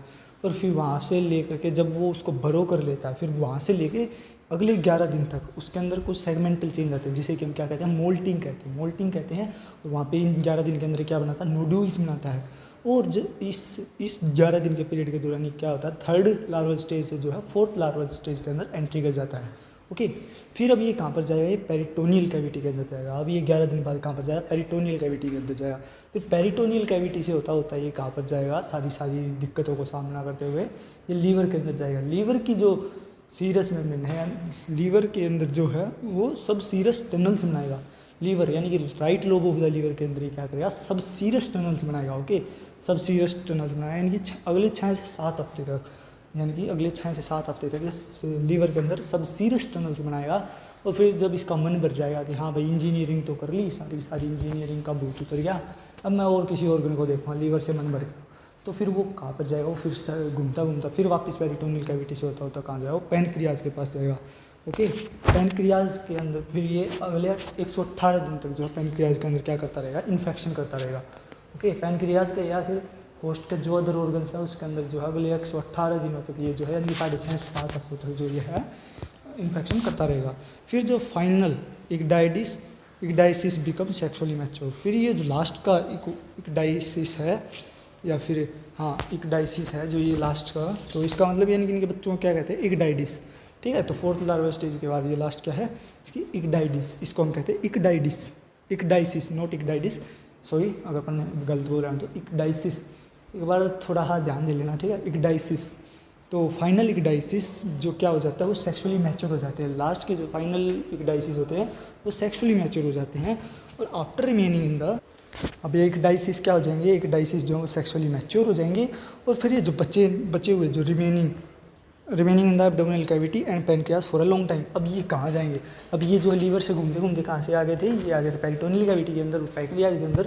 तो ये लास्ट इसकी फाइनल डेस्टिनेशन क्या है, पैनक्रियाज। तो ये एब्डोमिनल कैविटी और वो पैनक्रियाज है उसके अंदर ये लंबे टाइम तक रहेंगे। और फिर दे enter the wall of the caecum, फिर ये जो है पैनक्रियाज से होते होते कहाँ वापस चले जाएंगे, वॉल ऑफ द सीकम के अंदर चले जाएंगे। अब ये है घूम फिर के इसको जो है ये जलेबी ही बनाना, यानी कि जलेबी बनाना, आखिरी में कहाँ पे आए, सीकम के अंदर ही आ गए। And colon and finally reach their lumen. Okay, pre patent period 260 days and their pre patent period is 260 days. मतलब कि यानी कि ये जो है एब्डोमिनल कैविटी और पैनक्रियाज के अंदर लंबे टाइम तक रहेंगे, फिर ये क्या करेंगे, वापस से सीकम के ऊपर चले जाएंगे। अब ये सीकम के बाहर हैं, सीकम के अंदर नहीं है, तो सीकम के बाहर जाएंगे और उसकी वॉल के अंदर पेनिट्रेट करेंगे, फिर वापस एंटर करके कोलन के अंदर जो है पेनिट्रेट करेंगे या फिर बरो करेंगे या डिगिंग करेंगे, वहाँ पे गड्ढा बना के वापस से उसके अब लूमन के अंदर चले जाएंगे। अब ये अंदर चले गए, ठीक है, बाहर से अंदर चले गए, ठीक है। फिर अंदर चले जाएंगे और फिर इनकी जो प्री पेटेंट पीरियड है वो 260 डेज का हो। प्री पेटेंट पीरियड का मतलब जैसे इंसान होते हैं ना, इंसान की जुवेनाइल फेज होती है वो 12 साल तक होती है, फिर 12 से लेके 30-35 साल तक या 40 साल तक, 12-40 साल तक सेक्सुअल मैच्योरिटी वाली एज होती है। तो उसी तरह इनकी सेक्सुअल मैच्योरिटी यानी कि 260 एज होती है। यानी कि जब ब्लड का हम सैंपल लेंगे, यानी कि होस्ट के ब्लड सैंपल लेंगे, होस्ट की फीसिस लेंगे, उसके अंदर जब हम इसको देखेंगे, इस पैरासाइट को देखेंगे, तो इनके अंदर जो है इनके एग्स भी मैच्योर्ड होंगे, इनके टेस्टिस भी, यानी कि इनके रिप्रोडक्टिव सिस्टम जो हो सारे के सारे में देखने को मिलेंगे। तो वो होता है प्री पेटेंट पीरियड, यानी कि इनिशियल स्टेज ऑफ इन्फेक्शन से लेकर जब तक इनके रिप्रोडक्टिव पार्ट्स जो हैं वो डेवलप हो जाते हैं, उस फेज़ को हम क्या कहते हैं, प्री पेटेंट पीरियड। तो इनका प्री पेटेंट पीरियड कितने दिन का होता है, 260 डेज का, ठीक है। अब लार्वे, तो लार्वे क्या थे, larvae of Strongylus vulgaris makes thrombosis of the anterior mesenteric artery and so colic may be produce. तो स्ट्रोंगाइलस वल्गैरिस मैंने बताया था, स्ट्रोंगाइलस वल्गैरिस क्या करता है, स्ट्रोंगाइलस वल्गैरिस जो है गड्ढे कर देता है, वहाँ पे जो फाइबर्स आ जाते हैं, और फाइबर्स के जो डेंस फाइबर्स के कलेक्शन के कारण वहाँ पे क्या होता है, थ्रोम्बोसिस हो जाता है, डेब्रिस इकट्ठी हो जाती है, तो वहाँ पे क्या हो जाता है, वहाँ पे थ्रोम्बोसिस हो जाता है। किसके अंदर हो जाता है थ्रोम्बोसिस? आर्टरी के अंदर। कौन सी आर्टरी के अंदर? मिजेंट्रिक आर्टरी के अंदर। मिजेंट्रिक आर्टरी के अंदर भी कौन specific artery? Anterior mesenteric artery के अंदर, ठीक है। तो जो है एंटीरियर मिजेंट्रिक आर्टरी के अंदर जो है क्या हो जाता है, थ्रोम्बोसिस हो जाता है। किसके केस में? स्ट्रोंगाइलस वल्गैरिस के अंदर। स्ट्रोंगाइलस वल्गैरिस जो है एंटीरियर मिजेंट्रिक आर्टरी के अंदर थ्रोम्बोसिस कोज करता है, जिसके कारण की जो कोली की कंडीशन देखने को मिलती है। फिर है nodules. Nodules which are form by larvae may become infected by bacteria after the larvae come out leaving ulcers. यानी कि जो नोड्यूल्स, जिन नोड्यूल्स जो कि ऐसे नोड्यूल्स जो कि लार्वे बना रहे थे, हाँ मैंने बताया ना लार्वे थे, वो लार्वे जो है इंटेस्टाइन की वॉल के ऊपर जाके चिपक जाते हैं, फिर आर्टरी के ऊपर चिपक जाते हैं। आर्टरी के ऊपर चिपकने के बाद क्या करते हैं, वहाँ पे जो है बरोइंग करते हैं, यानी डिगिंग करते हैं, गड्ढा खोदते हैं, और गड्ढा खोदते हैं फिर वहाँ जो हीमोरेज होता है, अलग चीज़ होते हैं, वो है जो पेरिटोनियल सब पेरिटोनियल पार्ट के अंदर जो है एंट्री कर जाते हैं। तो कैसे करते हैं, वो उससे बाहर निकलते हैं, तो वहाँ पे नोड्यूल्स बनाते हैं। तो उन नोड्यूल्स के अंदर क्या होता है, बैक्टीरियल इन्फेक्शन होता है। तो उस इन्फेक्शन, उन लार्वे के उन बनाए गए उन पार्ट्स के अंदर, उन नोड्यूल्स के अंदर जो है बैक्टीरिया इन्फेक्ट करते हैं, और बैक्टीरिया इन्फेक्ट करने के बाद जो है वहाँ पे अल्सर बन जाते हैं, ओके। या फिर लार्वे जब बाहर निकलते हैं तो वहाँ पे अल्सर बन जाते हैं। नोड्यूल्स ऑन द पेरिटोनियम में burst causing peritonitis and fetal haemorrhage. तो पेरिटोनियम के अंदर जो नोड्यूल्स होंगे, अगर वो ब्रस्ट हो जाए तो वहाँ पे क्या होगा, वहाँ पे पेरिटोनाइटिस देखने मिलेगा, इन्फ्लामेशन ऑफ पेरिटोनियम देखने मिलेगा। जब पेरिटोनियम के अंदर जो नोड्यूल्स हैं वो फूट जाएंगे, ब्रस्ट हो जाएंगे, तो वहाँ पे हमें क्या देखने मिलेगी, पेरिटोनाइटिस देखने मिलेगी। और फिर क्या देखना, फेटल हेमोरेज। फेटल हेमोरेज मतलब बहुत जानलेवा टाइप का जो खून है वो निकलने लग जाएगा, खून बाहर निकलने लग जाएगा, तो जानलेवा हेमोरेज हो जाएगा। Damage to the liver by the larvae of Strongylus equinus. तो जो स्ट्रोंगाइलस इक्विनिस है वो क्या करता है, liver, right lobe of the liver के अंदर क्या कर देता है, सब सीरस टनल्स बना देता है। तो लीवर को कौन अफेक्ट करेगा, स्ट्रोंगाइलस इक्विनस, ठीक है। तो स्ट्रोंगाइलस इक्विनस जो है वो किसको अफेक्ट करेगा, बैडली, किसको बहुत बुरी तरीके से किसको खराब कर देगा, लीवर को खराब कर देगा। फिर इसके बाद लीजन्स ड्यू टू लार्वे। तो लार्वे के कारण क्या क्या लीजन है, the lesion are seen usually in heavy infestation and these are associated with emaciation, cachexia and oedema, okay. Cachexia, not chetexia, cachexia, ठीक है। तो लार्वे के अंदर लीजन्स की बात करें तो हैवी इन्फेस्टेशन, यानी कि अगर जो बॉडी है वो 2 लार्वों को ही जो है सहन कर सकती है, और अगर उस 2 की जगह पर 100 लार्वे आ जाएँ तो हैवी इन्फेस्टेशन होगी। और हैवी इन्फेस्टेशन के अंदर क्या होगा, इमेशिएशन होगा। इमेशिएशन का मतलब बहुत बुरे तरीके से, यानी कि जानवर इतना कमज़ोर हो जाएगा कि उसकी हड्डियाँ सब कुछ दिखने लग जाएंगी, ओके। कैचेक्सिया देखने को मिलेगा, मतलब कि जब उसका से ज़्यादा वेट लॉस हो जाएगा तो उसकी जो मसल्स हैं उनका डिप्लीशन होना शुरू हो जाएगा, मसल्स भी बहुत कमज़ोर हो जाएंगी, क्योंकि जो बॉडी है जब उसका एनर्जी रिजर्व ख़त्म होने लग जाता है तो वो क्या करती है, अपने आप को बचाने के लिए जो है जो उसके अंदर वो स्टोरेज पार्ट है उसको यूटिलाइज करने लग जाती है। जैसे कि मसल्स के अंदर प्रोटीन है उसको यूटिलाइज करना शुरू कर देगी। अगर कोई मोटापे का शिकार है या फिर मोटापा थोड़ा सा ज़्यादा है, उसके अंदर अच्छा फैट है, तो उस फैट को यूटिलाइज करना शुरू कर देगी, यानी कि और दूसरी चीज़ों को जो है यूटिलाइज करना शुरू कर देगी। तो उस कमज़ोरी के कारण, उस हद से ज़्यादा कमज़ोरी के कारण जो है बॉडी मसल्स को जो है यूज़ करना शुरू कर देगी। तो मसल डिप्लीशन के कारण क्या देखने में, कैचेक्सिया देखने को मिलेगा।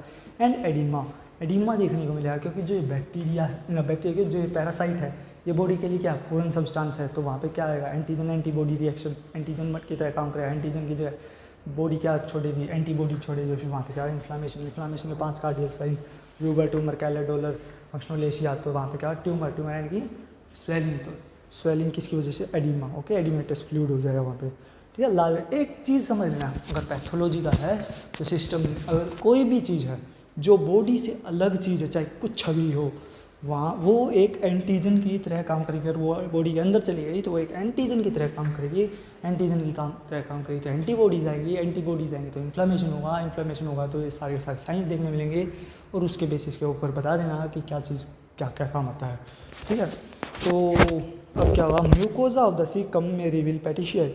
तो म्यूकोजा ऑफ सीकम में रिवील पेटिशियाई, इरोजन्स एंड कटारल एंट्राइटिस। तो सीकम का म्यूकोजा, सीकम का म्यूकोजा के ऊपर क्या देखने में आया, अब ये है ये सारे के सारे caecum colon, okay, large colon, caecum और लार्ज कोलन मेनली जो है इनको अफेक्ट कर रहे थे। सीकम और कोलन का जो म्यूकोजा है उसके ऊपर हमें लीजन्स देखने को मिलेंगे, उसके अंदर हमें क्या देखने को मिलेगा, उसके अंदर हमें पिन पॉइंट हीमोरेज देखने को मिलेंगे, यानी पेटिशियाई देखने को मिलेंगी, इरोजन्स देखने को मिलेंगे और कटारल एंट्राइटिस देखने को मिलेगा।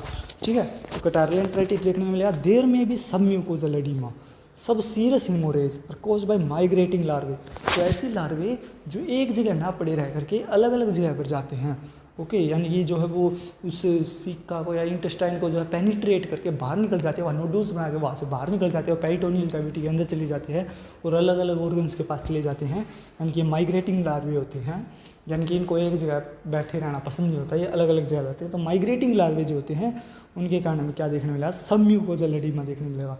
सब म्यूकोजल एडिमा का मतलब है म्यूकस मेम्ब्रेन, जो म्यूकोजा है, म्यूकोजा के नीचे जो वाला पार्ट होता है उसके अंदर हमें एडिमा देखने को मिलेगा।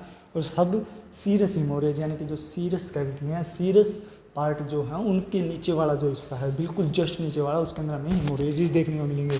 देर में भी purulent foci in the liver and lymph node, तो हमें लीवर के अंदर या फिर लिम्फ नोड जो होते हैं उनके अंदर पुरुलेंट फोकाई देखने को मिलेंगे। पुरुलेंट का मतलब पस वाले जो है फोकाई मतलब छोटे छोटे धब्बे दिखाई देंगे, तो पस के छोटे छोटे धब्बे दिखाई देंगे। ठीक है, पुरुलेंट फोकाई दिखाई देंगे कहाँ पर, लीवर के अंदर और लिम्फ नोड के अंदर। लीवर और जो लिम्फ नोड है उसके अंदर हमें क्या देखने भाई, छोटे छोटे पस के धब्बे दिखाई देंगे, पुरुलेंट फोकाई देखने को मिलेंगे। The nodules form in the mucosa, the nodules form in the mucosa and submucosa of caecum mostly and colon less frequently. तो जो नोड्यूल्स हैं वो नोड्यूल्स की जो मात्रा है, नोड्यूल्स की भरमार जो है वो किसके अंदर ज़्यादा देखने मिलेगी, अगर हम दो पार्ट को कंपैरिजन करें, ओके, सीकम और कोलन। सीकम और कोलन की बात करें तो जो सीकम वाला पार्ट है इंटेस्टाइन का, जो लार्ज इंटेस्टाइन का सीकम वाला पार्ट है उसके अंदर हमें जो है ज़्यादा तो नोड्यूल्स देखने को मिलेंगे। ठीक है, सीकम के अंदर हमें म्यूकोजा और सब म्यूकोजा, सीकम की जो म्यूकोजा है उसके अंदर हमें ज़्यादा नोड्यूल्स देखने को मिलेंगे और सेम सीकम की जो सब म्यूकोजा है उसी के अंदर ही हमें सबसे ज़्यादा नोड्यूल्स देखने को मिलेंगे। ओके, म्यूकोजा है, म्यूकोजा के नीचे वाला, जस्ट नीचे वाला पार्ट सब म्यूकोजा। ठीक है, म्यूकोजा और सब म्यूकोजा इनके अंदर हमें क्या देखने मिलेंगे, नोड्यूल्स देखने मिलेंगे। किसके, सीकम के।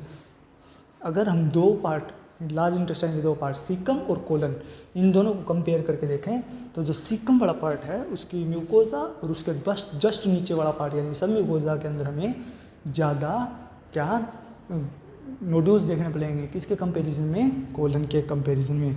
ओके, और small pea size and fin, okay, pea size मतलब मटर के दाने साइज जैसे देखने मिलेंगे और फर्म बिल्कुल सॉफ्ट टाइप में। ठीक है, तो ये जो होंगे, ये नोड्यूल्स जो होंगे ये म्यूकोजा और सब म्यूकोजा के ऊपर जो नोड्यूल्स हैं, यानी कि सीकम के म्यूकोजा और सब म्यूकोजा के ऊपर जो नोड्यूल्स हैं वह कैसे होंगे, बिल्कुल छोटे छोटे होंगे और छोटे छोटे होंगे, साथ ही क्या होंगे, पी साइज यानी मटर के दाने जैसे समान होंगे और फर्म बिल्कुल सॉफ्ट होंगे। ठीक है, then these are known as worm nests, consist of a central debris containing the larvae and infiltration by eosinophils and surrounded by a connective tissue capsule।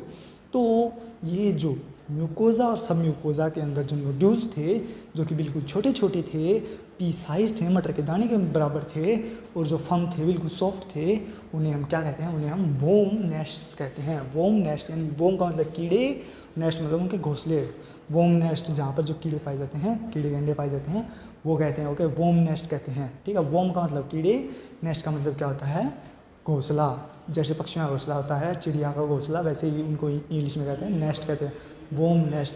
इन्हें हम क्या कहते हैं, वोम नेस्ट। इनके अंदर क्या होता है, अगर इसकी स्ट्रक्चर की बात करें तो सेंटर में डेब्रिस होगी। डेब्रिस का मतलब कूड़ा करकट सा, सेंटर के अंदर हुआ डेब्रिस कंटेनिंग द लार्वे, और जो डेब्रिस होगी उसके अंदर क्या प्रेजेंट होंगे, लार्वे प्रेजेंट होंगे। क्या पता वो जो डेब्रिस हैं वो उनके न्यूट्रिटिव सब्सटेंस की तरह काम करें। ओके, तो उनके अंदर क्या होंगे, लार्वे होंगे और infiltration by eosinophils and surrounded by connective tissue capsule. तो जो बॉडी है, बॉडी के अंदर बॉडी को पता तो चलेगा कि यहाँ पर जो है गड़बड़ी हो रही है, तो वो बॉडी का इम्यून सिस्टम वहाँ पे क्या भेजता है, बॉडी का जो इम्यून सिस्टम वो वहाँ पे ईओसाइनोफिल्स भेजता है। तो एक बात याद रखना कि जब पैरासाइट इन्फेस्टेशन होता है, जब बॉडी के अंदर पैरासाइट एंट्री करते हैं तो वहाँ पे ईओसाइनोफिल्स का नंबर जो है वो इंक्रीज हो जाता है। ओके, और बैक्टीरिया के टाइम पे क्या होगा, न्यूट्रोफिल्स का नंबर एकदम से इंक्रीज हो जाएगा। ठीक है, और जो फंगस का इन्फेस्टेशन होगा तो क्या बढ़ेगा, एकदम से बेसोफिल्स बढ़ जाएंगे। ठीक है। तो अब पैरासाइट का इन्फेस्टेशन है, तो पैरासाइट से ज़्यादा है तो क्या बढ़ने है, ईओसाइनोफिल्स। तो बॉडी को ये पता चलेगा, बॉडी ने लोकेट कर दिया, बॉडी का जो पुलिस वाला सिस्टम है, पुलिस सिस्टम है, या बॉडी की जो सिक्योरिटी सिस्टम है, उसको ये पता चलेगा कि हाँ यहाँ पे जो है आतंकवादी छिपे हुए हैं, यहाँ पे जो है खतरे वाले लोग छिपे हुए हैं। तो वो वहाँ पे क्या करेगी, वो वहाँ पे अपनी स्पेशल फोर्स भेजेगी जो उनके काबिल है। तो बॉडी के लिए जो है पैरासिटिक इन्फेस्टेशन के लिए कौन काबिल है, ईओसाइनोफिल्स। तो वो वहाँ पे क्या भेजेगी, ईओसाइनोफिल्स भेजेगी, ईओसाइनोफिल्स भेजेगी। और फिर वहाँ पे क्या करेगी, वो जो ईओसाइनोफिल्स होंगे, तो पुलिस क्या करती है, जब किसी को, पुलिस को ये पता चलता है कि भाई इस बिल्डिंग के अंदर जो है वो चोर या आतंकवादी घुसे हुए हैं, तो वो वहाँ पे बाहर से एक बाउंड्री कर देती है कि यहाँ से ना तो कोई अंदर जाएगा और ना इस बिल्डिंग, ना इस एरिया से कोई बाहर आएगा। तो ऐसे ही सेम टू सेम जो है ईओसाइनोफिल्स क्या करेंगी, वो भी एक बाउंड्री सी बना देंगी, वो भी उस जो नोड्यूल है उसके चारों तरफ एक बाउंड्री बना देंगे। वो बाउंड्री किस चीज़ की होगी, वो बाउंड्री होगी कनेक्टिव टिश्यू कैप्सूल की, ठीक है। तो जो ईओसाइनोफिल्स हैं उसके चारों तरफ कनेक्टिव टिश्यू की एक कैप्सूल बना देंगे, कनेक्टिव टिश्यू की एक बाउंड्री बना देंगे। तो उस बाउंड्री को हम क्या कहेंगे, कनेक्टिव टिश्यू कैप्सूल। तो मान लो कि कोई देश है, उसके अंदर जो है आतंकवादी घुस जाएँ और पुलिस को ये पता चल जाए कि वो इस बिल्डिंग के अंदर घुसे हुए हैं, तो पुलिस क्या करेगी, पुलिस वहाँ पर जाएगी, पुलिस की स्पेशल फोर्स वहाँ पे जाएगी और फिर वो जो है उस एरिया को घेर लेगी, या तो उस एरिया को घेर लेगी, नहीं तो स्पेसिफिक उस बिल्डिंग को है चारों तरफ से जो है कड़ी सुरक्षा में, कड़ी निगरानी के अंदर घेर लेगी और कड़ी सुरक्षा कर देगी उसके चारों तरफ से। क्या होगा, ना तो कोई बाहर का व्यक्ति अंदर जा सकेगा और ना अंदर का व्यक्ति बाहर आ सकेगा। और वो जो है उस एरिया का जो है कनेक्शन बिल्कुल काट देगी, मतलब कि जो है इंटरनेट जो है वो बिल्कुल काट दिया जाएगा, ताकि जो उनका कॉन्टैक्ट कट जाए। फिर वो सेम टू सेम बॉडी के अंदर भी यही चीज़ें होती हैं। बॉडी के अंदर जब है वो पैरासाइट जो है, पैरासाइट जब नोड्यूल्स बनाता है, तो नोड्यूल्स बनाता है, तो वो नोड्यूल्स कैसे होते हैं, वो नोड्यूल्स होते हैं छोटे छोटे होते हैं और मटर के दाने के साइज़ के होते हैं और बिल्कुल सॉफ्ट से होते हैं। तो बॉडी क्या करेगी, बॉडी उनके खिलाफ जो है ईओसाइनोफिल्स भेजेगी, बॉडी अपनी स्पेशल फोर्स भेजेगी, यानी कि बॉडी का इम्यून सिस्टम जो है वो अपनी स्पेशल फोर्स भेजेगा क्यों, और वो स्पेशल फोर्स होगी ईओसाइनोफिल्स। और ईओसाइनोफिल्स जब उसके पास जाएंगी, जब उस नोड्यूल्स के पास जाएंगी, यानी उस बिल्डिंग के पास जाएंगी, तो वो क्या करेंगे, उसको चारों तरफ से घेर लेंगी, सराउंड कर लेंगी। तो वो सराउंडिंग मटेरियल क्या है, वो कनेक्टिव टिश्यू है, तो कनेक्टिव टिश्यू चारों ओर से घेर लेंगी और एक क्या बना देंगे, कैप्सूल सा बना देंगे। तो उसे हम क्या कहेंगे, कनेक्टिव टिश्यू कैप्सूल, ठीक है। तो ये कनेक्टिव टिश्यू कैप्सूल बना देंगे। समटाइम्स, कई बार क्या होता है, nodules are larger and resemble lymphoid nodules, they may contain blood elements and blood pigment together with the neutrophils and macrophages. तो कई बार क्या होता है, कई बार जो नोड्यूल्स होते हैं ये छोटे ना होकर के बड़े साइज के होते हैं। ओके, मान लो कई बार क्या होता है कि एक दो आतंकवादी नहीं होते, कई बार 10-15 आतंकवादी इकट्ठे ही होते हैं। एक बिल्डिंग के अंदर जो है 10-15 आतंकवादी इकट्ठे हो जाते हैं, ठीक है। तो उनका जो है गिरोह बड़ा होता है। दो आतंकवादी मतलब छोटा गिरोह, और जो 10-15 आतंकवादी मतलब बड़ा गिरोह। तो उसी तरह कई बार नोड्यूल्स क्या होता है, छोटा नहीं होता, कई बार जो ये नोड्यूल्स का साइज छोटा नहीं होता, ये बल्कि बड़े होते हैं और इतने बड़े होते हैं कि लिम्फोइड नोड्यूल्स के सेम टू सेम वैसे ही दिखाई देते हैं। ओके, जैसे लिम्फोइड नोड्यूल्स होते हैं ये सेम टू सेम वैसे ही दिखाई देते हैं। और दे may contain blood elements, blood pigment, okay, together with neutrophils and macrophages. अब उसके अंदर वो लार्वी तो होंगे उतने ही, ओके, यानी कि वो वॉर्म नेस्ट, यानी कि उनके अंदर जो वो लार्वे होते हैं वो तो होंगे उतने ही। अगर पहले वाला वो जो छोटा नोड्यूल था उसके अंदर जो है 5 लार्वे होंगे, तो उस बड़े नोड्यूल के अंदर भी सिर्फ 5 लार्वे होंगे। अब उस कहोगे 5 लार्वे उसी के अंदर थे, छोटे वाले के अंदर भी 5 लार्वे थे, बड़े वाले के अंदर भी 5 लार्वे हैं, तो फिर इसका साइज इतना डिफरेंस क्यों है? साइज़ का डिफरेंस है उसका ना मटेरियल क्या है, ठीक है। जो छोटा नोड्यूल था उसके अंदर सिर्फ लार्वे थे, बड़ा नोड्यूल, छोटा नोड्यूल के अंदर लार्वे नहीं, डेब्रिस भी था, सेंटर के अंदर डेब्रिस था, डेब्रिस के बीच में लार्वे थे, वो 5 लार्वे थे। लेकिन ये बड़े नोड्यूल के अंदर क्या हुआ, बड़े नोड्यूल जो कि लिम्फोइड नोड्यूल्स के जैसे दिखाई दे रहे हैं, उनके अंदर क्या होगा, लार्वे तो 5 होंगे, 5 लार्वे तो होंगे, साथ साथ क्या होंगे, न्यूट्रोफिल्स होंगे, साथ साथ क्या होंगे, मैक्रोफेजेस होंगे, उनके साथ क्या होंगे, ब्लड एलिमेंट्स होंगे, और क्या होगा, ब्लड पिगमेंट होगा, ठीक है। इस बड़े जो नोड्यूल है इसके अंदर क्या क्या होगा, एक तो लार्वे तो होंगे, फिर उनके और दोस्त होंगे, न्यूट्रोफिल्स होंगे, उसके साथ साथ क्या होंगे, मैक्रोफेजेस होंगे, मैक्रोफेजेस के साथ साथ क्या होंगे, ब्लड एलिमेंट्स होंगे, ब्लड एलिमेंट्स के साथ साथ क्या होंगे, ब्लड पिगमेंट होंगे।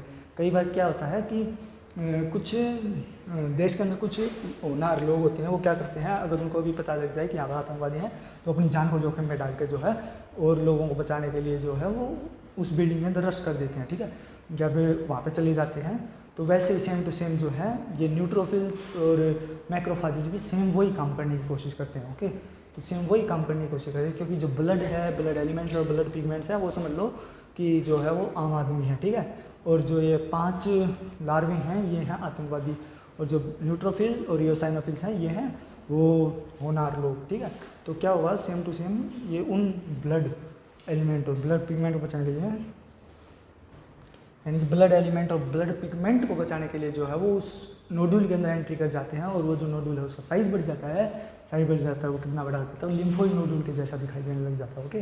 तो इस लिम्फोइड नोडुल, इस नोडुल के अंदर क्या होगा, लार्ज नोडुल के अंदर एक तो होगा blood element, blood pigment, neutrophil और मैक्रोफाजेज, ओके। तो क्या क्या होगा, स्मॉल नोडुल के अंदर क्या होगा, सिर्फ आतंकवादी होंगे और उनका कुछ खाने पीने का सामान होगा, या फिर उनको जो नरिश कर रहे हैं सिर्फ वो 2-4 लोग होंगे, ठीक है। यानी कि डेब्रिस होगी और क्या होंगे, लार्वे होंगे स्मॉल नोडुल के अंदर, जो कि पी साइज हैं, यानी कि मटर के दाने बराबर हैं, छोटे हैं साइज़ में, और क्या हो सकते हैं, छोटे थे, पी साइज़ थे, और जो है फॉर्म यानी कि सॉफ्ट थे। लेकिन अब बात करें बड़े नोडुल्स की, तो वो आतंकवादी हैं, उन्होंने जो है वो बिल्डिंग को हाईजैक कर लिया, ठीक है। हाईजैक कर लिया, तो हाईजैक करने के चक्कर में वहाँ पे जो है कॉमन लोग भी रह गए, यानी कि जो साधारण लोग थे वो भी रह गए, और फिर बाद में उनको बचाने के लिए क्या है, होनहार लोग आए, या फिर जो बहादुर लोग थे, ब्रेव पीपल थे, वो आए, अंदर आए। तो कौन कौन था, यानी कि जो कॉमन लोग थे वो कौन कौन थे, ब्लड पिगमेंट थे और ब्लड एलिमेंट्स थे, और जो उनको बचाने के लिए जो बहादुर लोग आए या होनहार लोग आए वो कौन कौन थे, वो न्यूट्रोफिल्स थे, और कौन थे, मैक्रोफाजेज थे। वो उसके अंदर एंट्री कर जाते हैं, उनके पास 5 लार्वे तो हैं ही हैं, और ये सारी की सारी चीज़ें और एंट्री कर जाती हैं, और इससे साइज़ क्या हो जाता है, नोडुल का साइज़ क्या होता है, बड़ा हो जाता है, और वो नोडुल कैसा दिखाई देने लग जाता है, वो लिम्फोसाइटिक नोडुल के जैसा दिखाई देने लग जाता है। फिर they may be bluish in colour and are called haemomelasma. तो ये जो है नोडुल जो होते हैं, या फिर ये जो इनके अंदर जो है सारा का सारा मटेरियल कैसा दिखाई दे सकता है, ये ब्लू कलर का दिखाई देता है। तो इस ब्लू कलर के सिस्टम, पूरे सिस्टम को क्या कहेंगे, पूरे सिस्टम को हीमोमिलास्मा कहते हैं, ओके। इसे हम पूरे सिस्टम को जो है हीमोमिलास्मा कहते हैं। The larvae may come out of the nodules leaving ulcers. तो जो लार्वे हैं वो कहाँ से कहाँ आ सकते हैं, वो लार्वे जो नोडुल्स से बाहर आते हैं, और वहाँ पे उस एरिया के अंदर क्या आ जाता है, अल्सर कोज कर देते हैं। अब वो बहादुर लोग तो अंदर चले गए, लेकिन वो उनको कंट्रोल नहीं कर पाए, तो क्या होंगे, वो आतंकवादी जो है उनको सबको ख़त्म करके क्या कर देंगे, बाहर निकल आएंगे।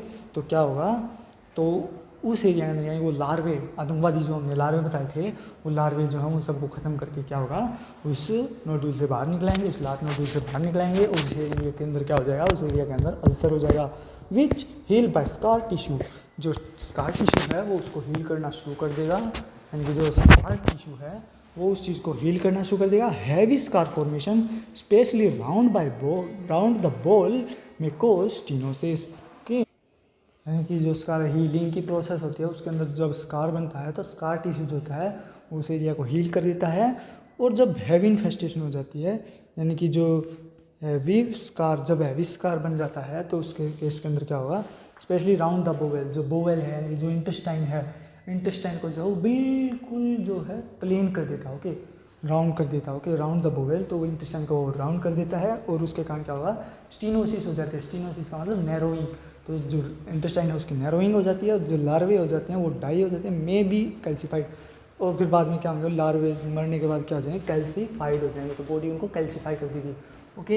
यानी कि उनको ऐसा कर देगी कि दोबारा ना होए, लेकिन वो अब मर चुके हैं, तो उस एरिया के अंदर क्या कैल्सीफिकेशन हो जाएगा।